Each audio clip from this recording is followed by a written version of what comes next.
খুনি হাসিনার লেলিয়ে দেওয়া সন্ত্রাসী যুবলীগ, ছাত্রলীগ, হাতুড়ি লীগ, হেলমেট লীগ এবং প্রশাসনের মধ্যে শেখ হাসিনার দলীয় সাঙ্গপাঙ্গদের হেলিকপ্টার সহ, স্নাইপার সহ নানা মরণঘাতী মারণাস্ত্রের সাহায্যে, বিভিন্ন অস্ত্রের সাহায্যে গুলি করে ঠান্ডা মাথায় খুনের শিকার দেড় সহস্র বাংলার দামাল কামাল ছাত্র জনতা সহ সকল বীর শহীদানদেরকে আলহামদুলিল্লাহি রাব্বিল আলামিন والصلاه والسلام على سيد الانبياء والمرسلين وعلى اله واصحابه ومن تبعهم ودعا بدعوتهم الى يوم الدين اما بعد اعوذ بالله من الشيطان الرجيم بسم الله الرحمن الرحيم ولا تركنوا الى الذين ظلموا فتمسكم النار وما لكم من دون الله من اولياء ثم لا تنصرون صدق الله العظيم বাংলাদেশ খেলাফত মজলিস গাজীপুর জেলা শাখার উদ্যোগে আয়োজিত আজকের এই গণসমাবেশে উপস্থিত সম্মানিত সভাপতি, উপস্থিত বাংলাদেশ খেলাফত মজলিস, যুব মজলিস, ছাত্র মজলিস সহ সহযোগী সংগঠনগুলোর কেন্দ্রীয়, জেলা, মহানগরী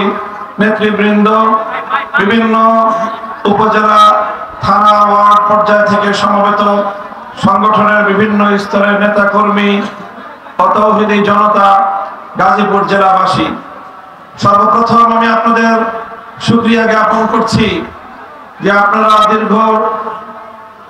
দীর্ঘ সময় ধরে প্রতিকূল আবহাওয়া উপেক্ষা করে আজকের আমাদের এই গণসমাবেশকে একটি গণসমুদ্রে পরিণত করে দীর্ঘ সময় অপেক্ষমান রয়েছেন।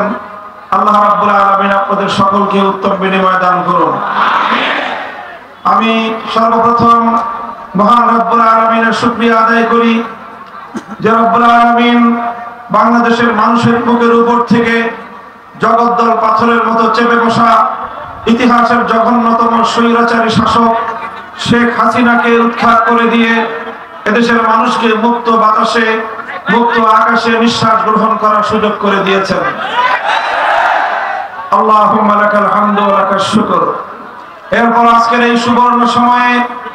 বিজয়ের এই মুহূর্তে স্মরণ করছি আমি ওই সকল বীর শহীদানদেরকে যাদের রক্তের বিনিময়ে বাংলাদেশ আজ নতুন ভাবে স্বাধীনতা অর্জন করেছে। 2009 সালের পিলখানা ট্র্যাজেডির 57 জন দেশপ্রেমিক সেনা কর্মকর্তা, 2013 সালে শাপলা চত্বরে নবী প্রেমিক, আশিকে রাসূল, হেফাজতে ইসলাম বাংলাদেশের নেতা কর্মী, শত শহীদের রক্তে ভেজা শাপলা চত্বরের শহীদানদের কথা স্মরণ করছি। বিশ্বনন্দিত মুফাসসিরে কোরআন আল্লামা দেলোয়ার হোসেন সাঈদী রাহমাতুল্লাহি আলাইহির বিরুদ্ধে বানোয়াট প্রকাশের মধ্য দিয়ে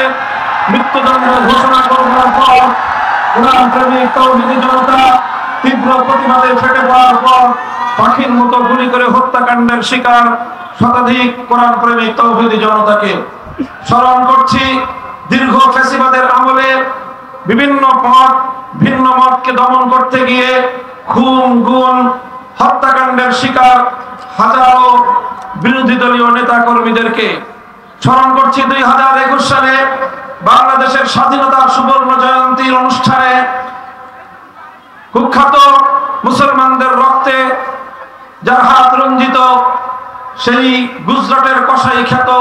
নরেন্দ্র মোদীকে বাংলার মাটিতে এনে এদেশের স্বাধীনতার সুবর্ণ জয়ন্তীকে বিতর্কিত করার প্রয়াসের বিরোধিতা করে প্রতিবাদ জানিয়ে শান্তিপূর্ণ বিক্ষোভ প্রদর্শনকালে হেফাজতে ইসলামের প্রায় 25-30 জন নেতা কর্মী যাদেরকে পাখির মতো গুলি করে হত্যা করা হয়েছিল তাদেরকে সর্বশেষ 2024 সালে ফ্যাসিবাদের বিরুদ্ধে সংগ্রাম করতে গিয়ে, বৈষম্যহীন বাংলাদেশ গড়তে গিয়ে খুনি হাসিনার লেলিয়ে দেওয়া সন্ত্রাসী যুবলীগ, ছাত্রলীগ, হাতুড়ি লীগ, হেলমেট লীগ এবং প্রশাসনের মধ্যে শেখ হাসিনার দলীয় সাঙ্গপাঙ্গদের হেলিকপ্টার সহ, স্নাইপার সহ নানা মরণঘাতী মারণাস্ত্রের সাহায্যে, বিভিন্ন অস্ত্রের সাহায্যে গুলি করে ঠান্ডা মাথায় খুনের শিকার দেড় সহস্র বাংলার দামাল কামাল ছাত্র জনতা সহ সকল বীর শহীদানদেরকে